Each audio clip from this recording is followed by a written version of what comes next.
But you I keep haven't had a chance to, to do what? Because you've been to SafeP, you've been to ISF, and you went to ISF more recently, right?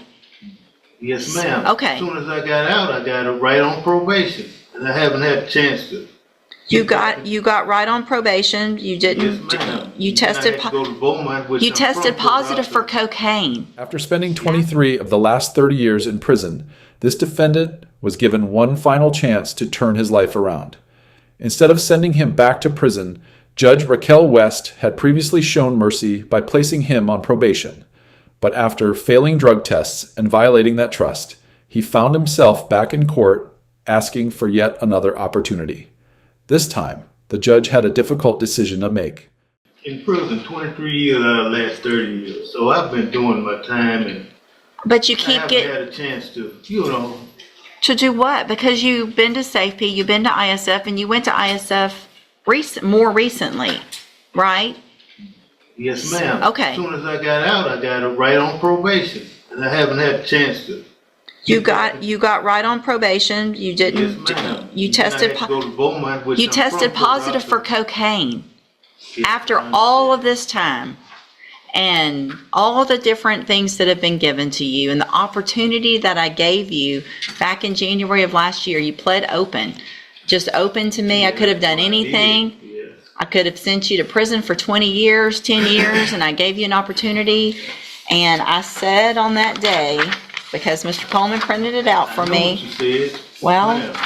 so how do I do anything other than what I said? I mean, the situation. I've got parents. My mother's 90 years old, man. I don't want her to die and I be Hey, in prison. we're not talking about anybody but you today. Yeah, I know. I'm sorry your mom's that old and that you Yeah. haven't been around to be with her, but that's whose fault?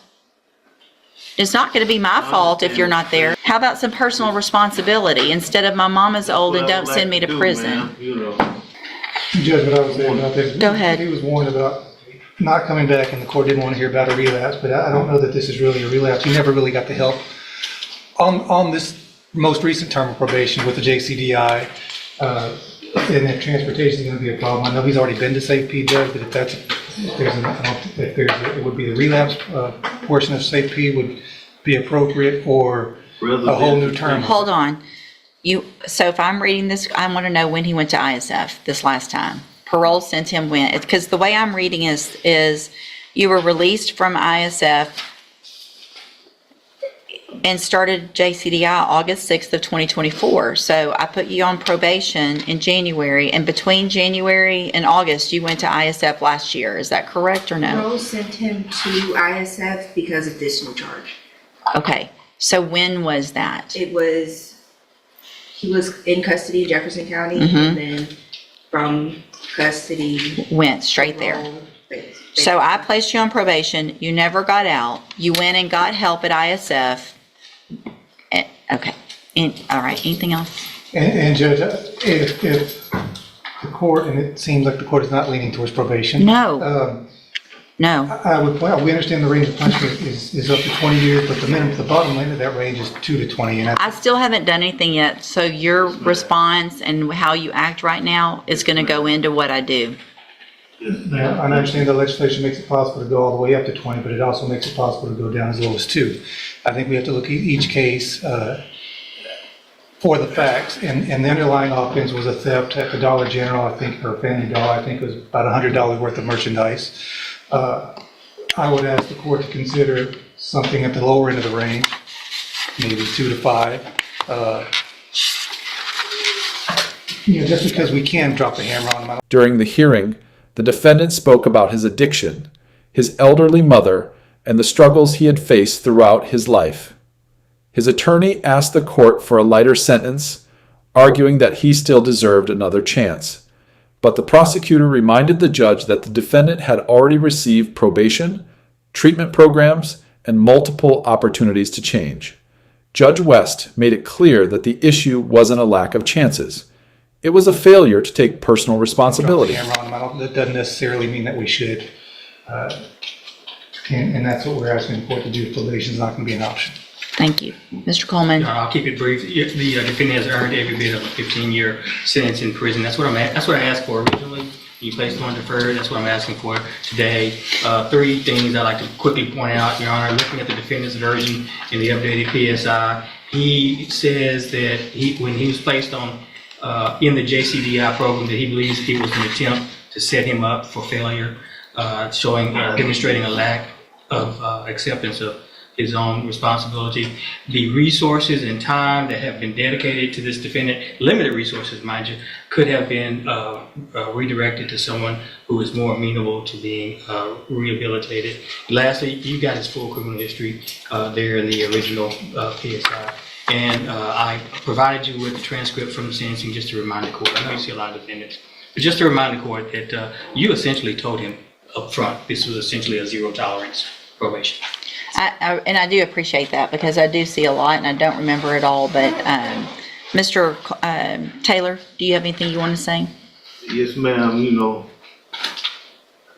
been through a lot of things in my life, you know, people dying in my family and other things, drugs, but, you know, I think, you know, that I could do better if I had a chance, proper opportunity, ma'am. And I did a lot of time. I've done my time. You have. I don't think just putting me in prison I think I need a chance. I really do. It doesn't make any sense because you're saying, you know, you've done a lot of time and at some point you either say, I don't like prison and I want to do better. That's what I want, man. But you didn't take advantage of the opportunities you were given. You're saying you want help. And we gave you help, or parole gave you help. So you didn't even get out on my probation yet.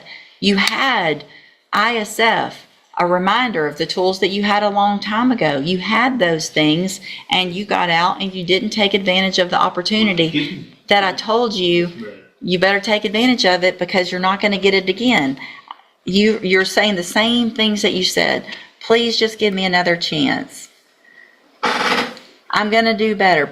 Please send me to ISF or a safety. It's all the same thing that you're saying, and no one is setting anybody up for failure. I can hang on. To the JCDI, I had back surgery.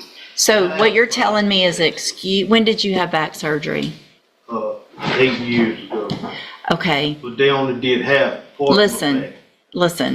I'm not making excuses.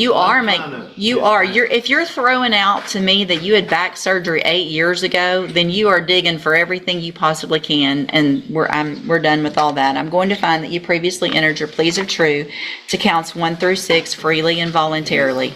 I'm going to find those counts true. I'm going to find sufficient evidence to find you guilty, and at this time, find you guilty of theft of property with previous convictions. I'm going to sentence you to a term of 12 years in the institutional division of the Texas Department of Corrections.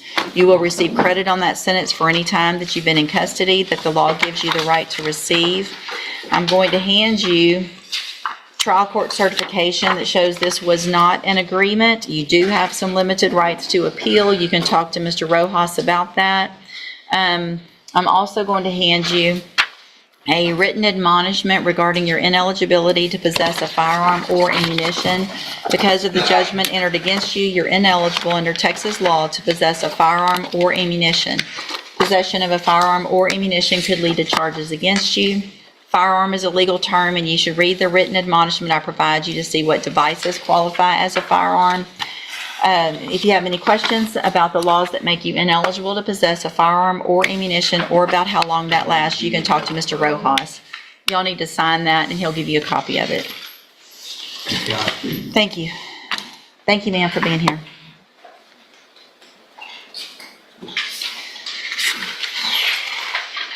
Ms. Holmes on Demario Flukas. That's it, fair. Hey, come back, Mr. Taylor. Come here. Let me tell you something. I still have jurisdiction over your case. So any disrespect that you show me right now, I can add years to that number. Is that what you would like to do? I do think it's fair.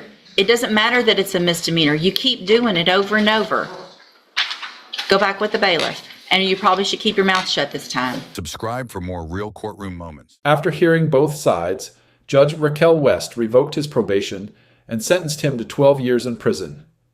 As he was leaving the courtroom, he continued speaking, forcing the judge to call him back and warn that any further disrespect could result in even more time behind bars. It was a powerful reminder that second chances only matter when someone is willing to change.